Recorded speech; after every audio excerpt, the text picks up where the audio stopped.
Hello दोस्तों, welcome to my YouTube channel. आज के इस वीडियो में हम कांस्टेंट वॉल्यूम प्रोसेस का थर्ड एग्जांपल देखेंगे। इसके आगे के दो वीडियो में मैंने कांस्टेंट वॉल्यूम प्रोसेस के दो एग्जांपल एक्सप्लेन किए हुए हैं जो मेरे यूट्यूब चैनल पे मिल जाएंगे।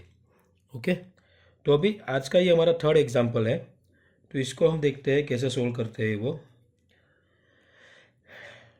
एग्जांपल देख लेते हैं। One incompressible tire have volume of 0.4 meter cube. Air filled in it have initial pressure and temperature of 4 bar absolute and 300 Kelvin respectively. If its pressure rises up to 7 bar, find its temperature. Also find mass of enclosed air. Take R is equal to 0.287 kilojoule पर kg kelvin. तो अभी हमको क्या data दिए हुए हैं, तो हम लिख लेते हैं गिवन डेटा। सबसे पहले तो ये कौन सी प्रोसेस है ये आपको आइडेंटिफाई करना पड़ेगा। ओके, एग्जाम में जब भी ये एग्जाम्पल आएगा तो सबसे पहले आपको आइडेंटिफाई करना पड़ेगा कि ये कौन सी प्रोसेस आपको दिया हुआ है, क्योंकि हमारे पास तो थर्मोडायनेमिक प्रोसेस के constant volume process, constant pressure process, constant temperature process, isentropic process, ये सारी प्रोसेस अवेलेबल है। तो उसमें से ये कौन सा प्रोसेस का एग्जांपल है वो आपको समझ में आना चाहिए, तभी जाके आप उस प्रोसेस के फॉर्मूला अप्लाई कर सकते हो। ठीक है, क्योंकि अलग अलग प्रोसेस के फॉर्मूलाज जो है एग्जांपल सॉल्व करने के वो अलग अलग है।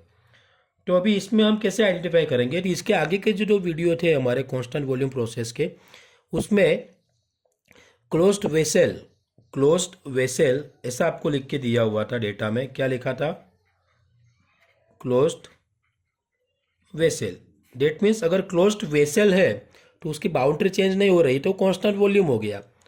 तो उसी तरह यहाँ पे आपको दिया है one incompressible tyre. Incompressible tyre मतलब टायर तो है लेकिन उसको आप कंप्रेस नहीं कर सकते। इनकम्प्रेसिबल टायर है, अगर उसको कंप्रेस नहीं कर सकते इसका मतलब उसकी बाउंड्री वो चेंज नहीं हो रही, वो फिक्स हो गई।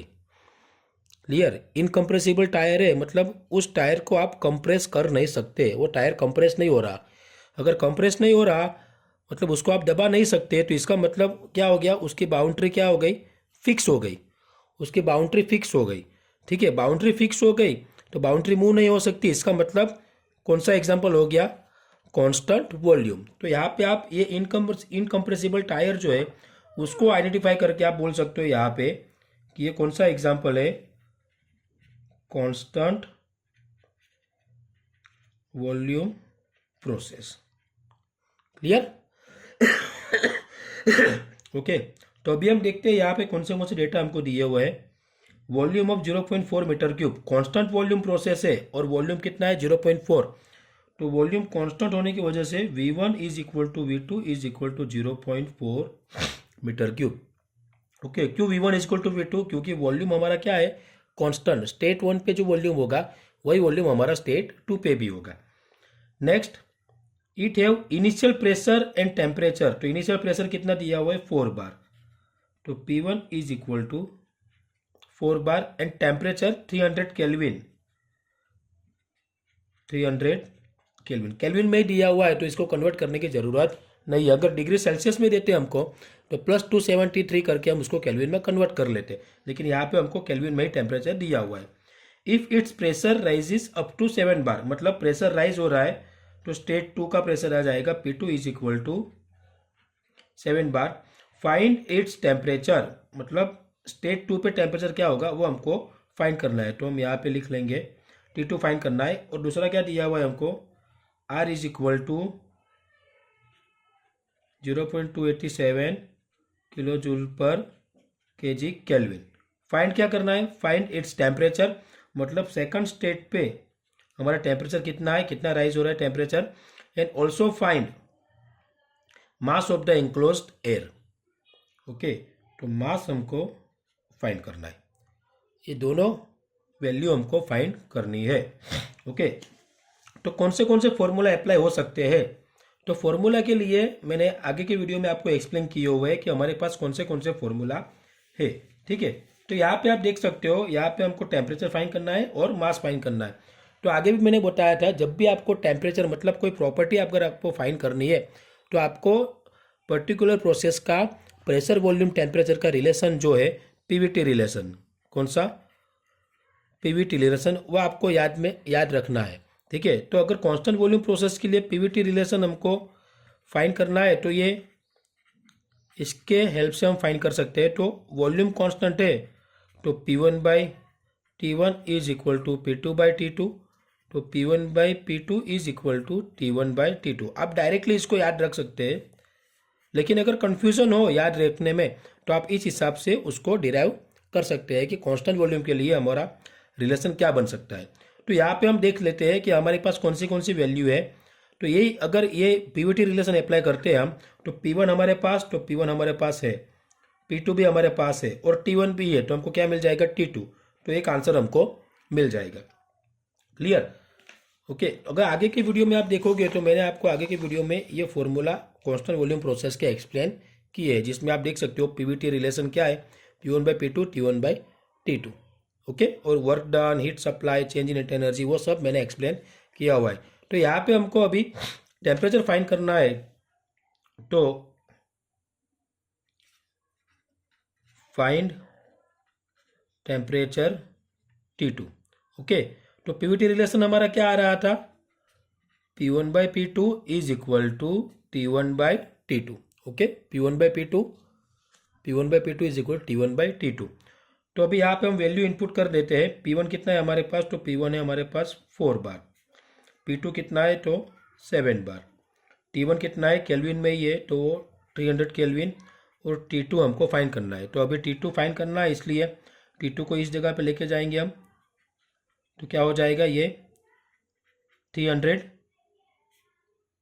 4 नीचे आ जाएगा और 7 मल्टीप्लाई में चला जाएगा, 7 यहाँ पे चला जाएगा, T2 यहाँ पे, 4 यहाँ पे। ठीक है, तो ये हो गया हमारा 300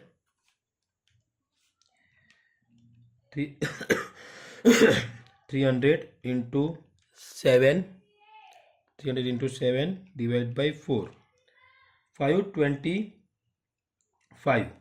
okay, 525 kelvin, T2 is equal to. Clear? एक आंसर मिल गया आपको, 525 केल्विन। सेकेंड वन क्या फाइंड करना है हमको, मास फाइंड करना है। तो मास फाइंड करने के लिए मास कौन से फॉर्मूला में आता है, तो वो भी मैंने लास्ट वीडियो में आपको बताया था कि ये जो हमारा जनरल फॉर्मूला है, characteristic gas equation, PV is equal to MRT, इसमें M आ रहा है। ठीक है, PV is equal to MRT, इसमें मास M आ रहा है। दूसरा एक फॉर्मूला हमारे पास है कांस्टेंट वॉल्यूम प्रोसेस का, DU is equal to mCV/dt, इसमें भी M आ रहा है, लेकिन इसके हेल्प से आप M फाइंड नहीं कर सकते क्योंकि हमारे पास CV नहीं है। T2 फाइंड किया, T1 फाइंड किया, लेकिन CV भी चाहिए और DU भी चाहिए हमको, लेकिन ये हमारे पास अवेलेबल नहीं है। तो हम characteristic gas equation PV is equal to MRT है, इसको यूज करके हम मास फाइंड कर सकते हैं। ओके, तो यहाँ पे हम लिख लेते हैं सेकंड वन क्या फाइंड करना है हमको, फाइंड M। ठीक है, तो कौन सा फॉर्मूला अप्लाई करेंगे हम, P1V1 is equal to MRT1। Okay, state 1 के लिए हमने अप्लाई किया, P1 हमारे पास है तो P1 है, V1 है तो V1 भी है, V2 भी हमारे पास। ठीक है, V1 है, R तो R भी है, T1 R भी है और T1 भी हमको दिया हुआ है। क्लियर? तो इसके हेल्प से हम M फाइंड कर सकते हैं, बाकी सारी वैल्यू हमारे पास है। लेकिन एक पॉइंट आपको याद रखने के लिए बोला था कि जब भी हम ये फॉर्मूला अप्लाई करेंगे, तब आपका प्रेशर का यूनिट क्या होना चाहिए, किलोन्यूटन पर metre square. PV is equal to MRT formula में प्रेशर जो है वो किलोन्यूटन पर मीटर स्क्वायर में होना चाहिए। यहाँ पे हमको प्रेशर किस में दिया हुआ है, बार में। अगर आप ये 4 जो वैल्यू है वो यहाँ पे इनपुट करोगे, इसके हेल्प से जो आप M फाइंड करोगे तो ये M की वैल्यू आपकी गलत आएगी। ओके, आपका आंसर रॉन्ग आएगा।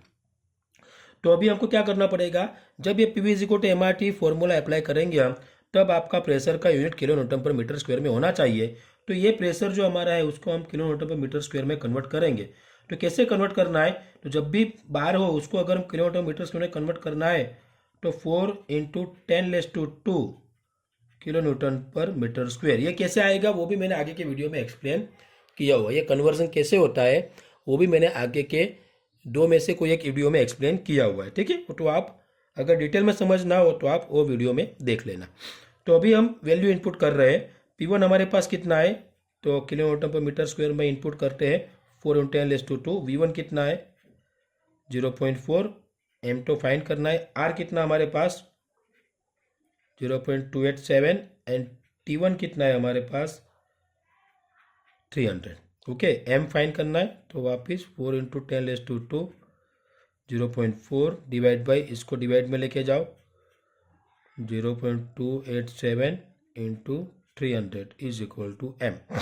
तो इसको अगर हम फाइंड करते हैं 4 इंटू, इसको अगर डिवाइड में अगर 2 वैल्यू दिए आपको तो उसको ऑलवेज ब्रैकेट में ही रखना है, वो याद रखना, ठीक है। 0.4 divide by in the bracket 0.287 into 300, okay, 1.858 kg। Therefore M is equal to 1.858 kg। तो ये हमारा मास आ गया। क्लियर। तो ये हमारा हो गया टेम्परेचर T2 और ये हो गया मास M। अगर यही आपको मास आप बोलोगे सर ये P1 V1 is equal to MR T1 की जगह पे अगर हम P2 V2 is equal to MR T2 apply करते हैं तो आंसर राइट आएगा।